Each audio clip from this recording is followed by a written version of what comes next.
بسم اللہ الرحمن الرحیم۔ السلام علیکم۔ غامدی سینٹر سے میں ہوں حسن الیاس۔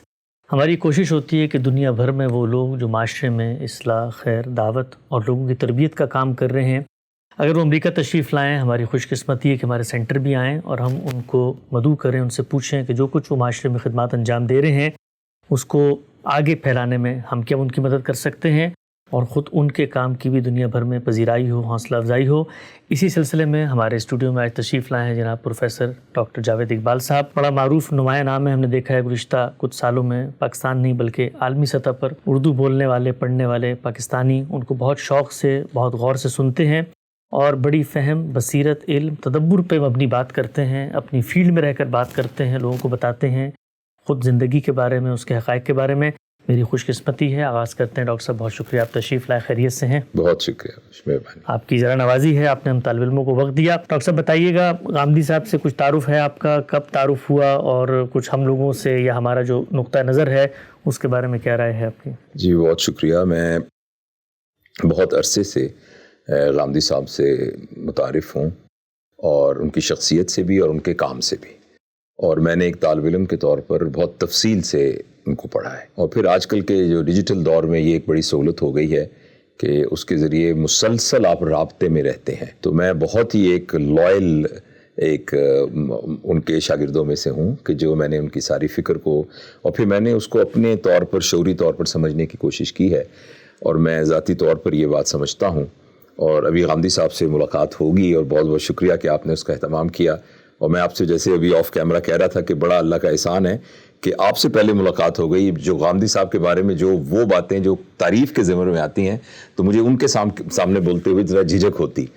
تو غامدی صاحب کے بارے میں میرا ذاتی یہ خیال ہے کہ ہمارے اس دینی فکر میں شاید پچھلے دہائیوں کے اندر اگر انڈیجنس کوئی کام ہے تو وہ غامدی صاحب ان میں سے ایک ہیں، اس لیے کہ وہ کام جو تالیف کی حد تک ہے ہمارے علماء نے اس میں بہت قابل قدر کنٹریبیوشن کی ہیں، اور وہ ان کا بہت احسان ہے، اور اس کے ذریعے سے دین پھیلا ہے، لوگوں کو کی کنفیوژنز دور ہوئی ہیں۔ لیکن جو ایک اللہ تعالیٰ نے ہمیں قرآن اور سنت کے بعد ایک اجتہاد کا ایک سہولت دی اور ایک طرح کا شرف دیا، اس اجتہاد کو کس جگہ پر کیسے ایڈریس کرنا ہے، مجھے غامدی صاحب کے فکر میں سب سے نمایاں بات وہ نظر آئی۔ دیکھیے، میں کل پرسوں بھی دوستوں سے یہ بات کر رہا تھا کہ اب خاص طور پہ ویسٹ میں رہتے ہیں، میں یورپ میں فریکوینٹلی جاتا رہتا ہوں اور مختلف اسی علمی سلسلے میں، تو جو آج کا نوجوان ہے جس کے بارے میں والدین کو یہ شکایت ہے کہ یہ بچے جو ہیں مذہب سے دور ہو گئے ہیں، تو میں ان سے یہ عرض کرتا ہوں کہ ہمارے علماء کا ہمارے پر بہت احسان ہے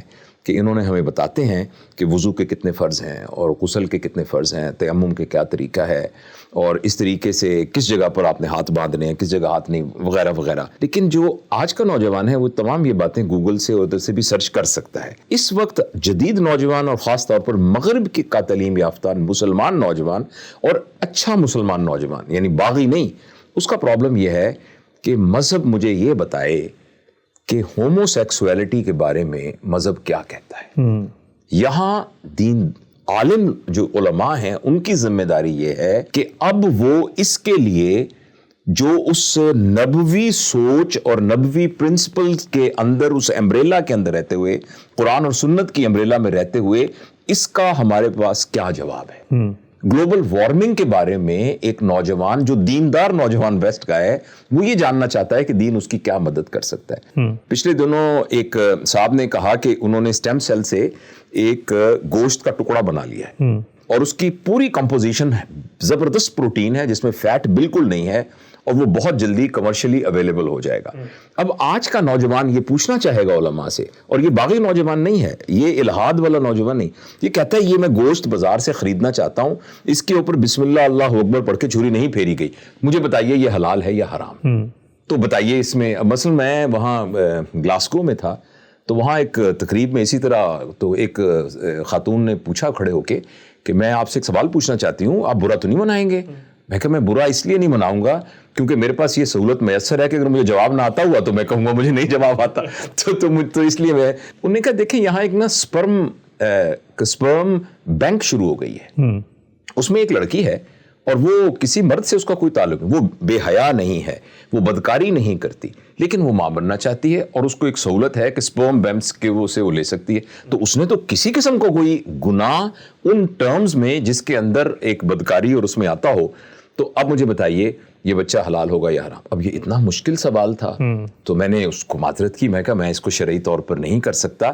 لیکن یہ ہے کہ میں آپ سے یہ مثالیں, اور یہ کافی یعنی ایک جو میں نے بہت ہی ایک سوچ کے, لیکن کافی سنجیدہ بات ہے اور سیریس بات ہے, یہ آپ سے اس لیے عرض کیا ہے کہ اب ہمارے نوجوان کا ہمارے دین کے کام کرنے والوں سے یہ تقاضا ہے کہ ہمیں گلوبل وارمنگ کے بارے میں بتائیے, ہمیں LGBT کے بارے میں بتائیے, ہمیں اس کے بارے میں بتائیے, یہ جو نئے نئے اور آرٹیفیشل انٹیلیجنس کے بارے میں بتائیے, ہمیں اس طریقے سے بتائیے. اچھا مریخ پہ ہم چلے جائیں گے تو نماز کیسے پڑھیں گے, ہم یہ بتائیے. میں وہاں جا کے تو اس میں سمجھتا ہوں کہ غامدی صاحب نے میرے نزدیک یہ وہ شخصیت ہے کہ جن کی طرف دیکھا جا سکتا ہے کہ ان سوالوں کا اگر وہ 100% ایگزیکٹ جواب نہ بھی دیں تو یہ وہ اس راستے کا تعین کرنے کی اللہ تعالیٰ نے ان کو توفیق دی ہے کہ جس راستے پہ چل کے یعنی نبی کریم صلی اللہ علیہ وسلم کے اسوہ کی روشنی میں اجتہادی طور پر کیا چیز جو شرعی ہو وہ کی جا سکتی ہے. تو میرا تاثر ہے ان کے بارے میں, اور میں اسی لیے بہت ایکسائٹڈ تھا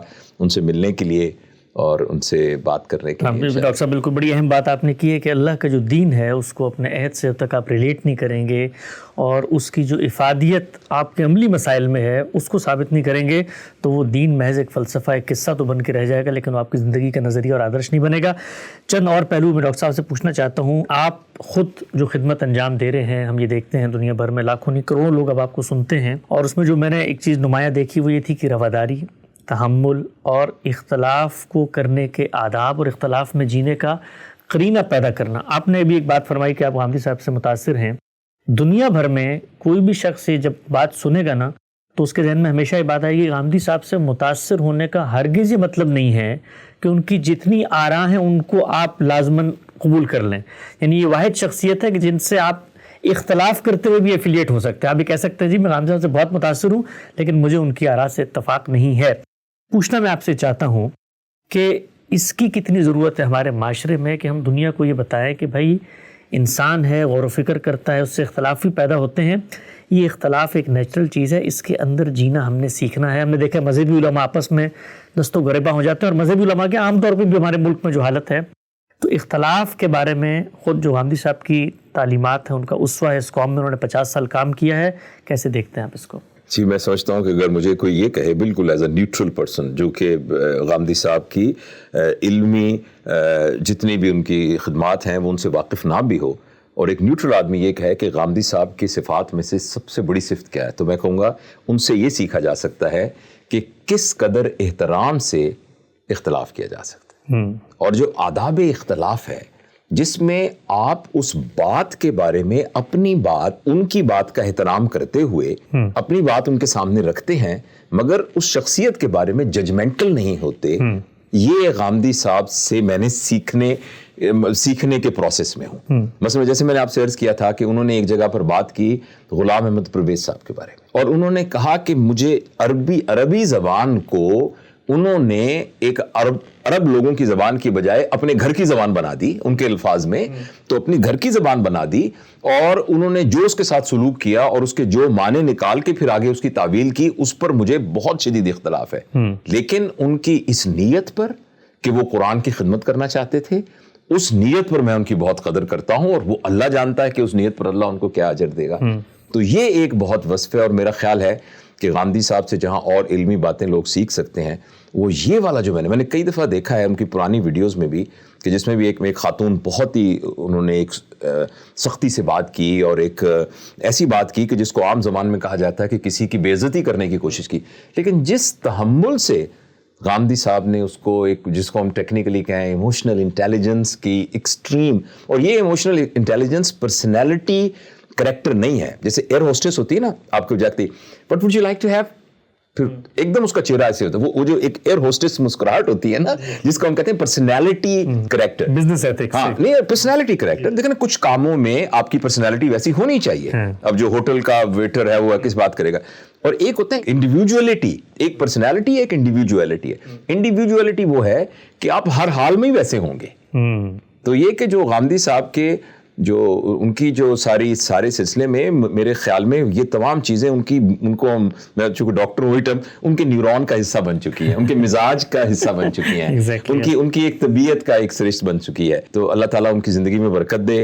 اور اگین جیسے آپ نے کہا کہ دنیا میں بہت سارے ایسے لوگ ہوں گے جو غامدی صاحب کی کئی باتوں سے اختلاف کریں گے. مثلا اس دن میں سن رہا تھا تو ایک دم میرے تو پاؤں سے زمین نکل گئی یہ سنتے ہی. میں بتاؤں گا وہ بات کیا تھی. جیسے میری نانی ماں کہا کرتی تھی کہ اگر نمک زمین پہ گر گیا نا تو تمہیں قیامت والے دن آنکھوں سے اٹھانا پڑے گا. اچھا مجھے معلوم ہے ایسا نہیں ہے, لیکن ابھی بھی اگر نمک گرا ہو تو میں اتنا پری کنڈیشنڈ ہوں کہ مجھے لگتا ہے مجھے ناگو. تو انہوں نے یہ کہا کہ جو غار حرا کا قصہ ہے تو یہ تو قصہ بنا ہوا ہے, اس طرح کا تو کوئی قصہ ہوا ہی نہیں. تو ایک دم میرا وہ نمک والی حالت ہو گئی. میری بات سمجھ رہے ہیں نا, میری وہ نمک والی حالت ہو گئی. پھر میں نے اس کو غور سے سنا, پھر اس کو میں نے دیکھا, تو میں نے یہ کہا کہ میں بہت عرصے سے لوگوں کے ساتھ تقاریر میں باتیں کرتے ہوئے غار حرا کے قصے کو سناتا ہوں, اور سنا کے میں اس کے ذریعے سے ایک ایموشنل اپنی ان پٹ لیتا ہوں, اس کے ذریعے سے موٹیویشن حاصل کرتا ہوں. تو جب انہوں نے یہ بات کہی تو ایک دم مجھے تو ایک دم پیروں سے میرے ایسا لگا میری کوئی جائیداد چھین لی گئی ساری, کیونکہ اس کے ساتھ میری عقیدت, میری محبت وابستہ ہے. تو اب یہ ہو سکتا ہے کہ بہت سارے لوگ اس بات کے اوپر اختلاف کریں, مگر یہ یا کسی اور بات پر اختلاف کریں یا کسی بھی بات پہ, تو کسی بھی بڑے آدمی کا بڑا ہونا اس کی بات کے اختلاف ہونے کی وجہ سے اس کا تو بڑا پناہ ختم نہیں ہوتا. تو یہی بات غامدی صاحب کے پورے کے پورے اسلوب کے اندر موجود ہے, اور کاش ہمیں یہ آداب اختلاف آ جائے. خاص طور پر پاکستان میں تو اب دیکھیے بعض اوقات تو دنگل کی کیفیت ہو جاتی. اور میں نے ایک دفعہ ایک تقریب میں مجھے کہا, میں نے کہا جتنے ہمارے بڑے لوگ ہیں یہ کور ویلیوز کے اوپر جو چیزیں ہم میں یکساں ہیں سب لوگوں میں, اس پر بات کریں. یہ اپنی انرجیز کو ہاریزونٹلی کیوں ویسٹ کر رہے ہیں؟ دیکھیں نا, انرجیز جب ہاریزونٹلی ہوتی ہیں تو وہ ایک دوسرے کو انڈو کر دیتی ہیں. یہ 50 ہے, یہ 40 ہے, تو 10 والا جیت تو جائے گا, مگر پہلے اس کے پاس 50 تھی انرجی. اور اگر یہ تمام انرجیز ورٹیکل ہو جائیں تو یہ سب کو پھر اوپر گرو دینا شروع کر دیں. بہت اہم نقطہ ہے. یہ میرا خیال ہے علماء کو خاص طور پر ان کی یہ ذمہ داری ہے, اور نوجوان اس کو, اور خاص طور پہ ہماری یوتھ اس کو بہت پازیٹیولی پرسیو نہیں کر رہی ہے. تو یہ بات ان کو ذہن میں ہونی چاہیے. بالکل ٹھیک ہے ڈاکٹر صاحب, دل تو بہت چاہتا ہے کہ آپ سے بڑی تفصیلی بات ہو. ڈاکٹر صاحب نے 1-2 جملے فرمائے, بڑے اچھے جملے ہیں کہ غامدی صاحب کے نیورونز کا حصہ بن گئی ہیں بعض چیزیں. اور مجھ سے بھی لوگ پوچھتے ہیں ڈاکٹر صاحب, مجھے اب کوئی ان کے ساتھ کوئی 10-15 سال کی شب روز رفاقت ہو گئی ہے, تو لوگ عام طور پہ پوچھتے ہیں بھائی یہ بڑے لوگ جو ہوتے ہیں ان کے ساتھ آپ رہتے ہیں تو ان کے یہاں تو کوئی بڑے بڑے کرامات کا ظہور ہوتا ہوگا, تو آپ غامدی صاحب کے ساتھ رہے تو کیا چیز آپ نے دیکھی؟ تو میں ہمیشہ کہتا ہوں کہ میں نے 2 چیزیں محسوس کی ہیں. ایک تو یہ ہے کہ اس آدمی کی اتنی بڑے علم اور اتنا پس منظر رکھنے والا شخص ان کی مجلس میں جب کوئی بیٹھتا ہے تو اپنے آپ کو چھوٹا محسوس نہیں کرتا. یہ ایک بہت بڑی کوالٹی ہے. اور دوسرا, وہ جو کچھ گھر میں ہیں وہی وہ باہر ہیں, اور جو کچھ وہ باہر ہیں وہی وہ گھر پہ ہیں. ان کے کوئی 2 رخ نہیں ہیں. اور یہ بڑا اہم سبق ہے کہ اگر ہمیں اللہ کے دین کی حقیقی معرفت حاصل کرنی ہے تو اپنے آپ کو ایسا بنائیں جو خود رسالت مآب صلی اللہ علیہ وسلم نے بتایا. حدیث جبریل میں بھی آتا ہے کہ ہمارے دل میں یہ اندیشہ ہو کہ اللہ ہمیں دیکھ رہا ہے, اور اگر یہ بات نہیں آتی تو کم سے کم یہ ہو کہ ہم تو اللہ کو دیکھ رہے ہیں. ڈاکٹر صاحب انشاءاللہ آپ سے مستقبل میں بھی استفادہ کریں گے. ہمیں غامدی صاحب سے ان کو ملانے کے لیے لے کے بھی جانا ہے, وقت کی بھی کمی ہے, ورنہ بہت ساری باتیں تھیں جو ہوتی. آپ کی آمد کا شکریہ. جزاک اللہ.